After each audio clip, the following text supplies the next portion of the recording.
Ano ang mga kaya pala moments mo?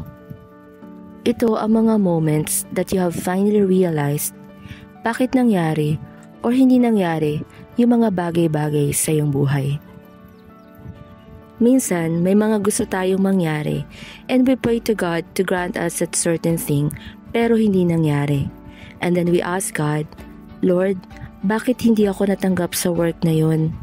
Or bakit kaya hindi nag-work yung relationship ko with that person?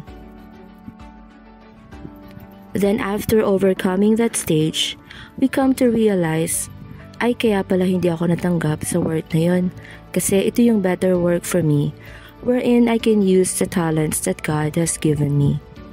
Or kaya pala hindi nag-work yung past relationship ko kasi nandito na ako sa tao na mas better sa akin at hinanda muna ako ni Lord bago ako mag-enter sa isang relationship para mas ready ako in every aspect. So that is why Jesus says in John chapter 13 verse 7, "You may not realize now what I am doing, but someday you will understand." All we have to do is allow God to open and close doors, for He knows better, and trust that He will direct us to the things and people that are meant for us. God bless you.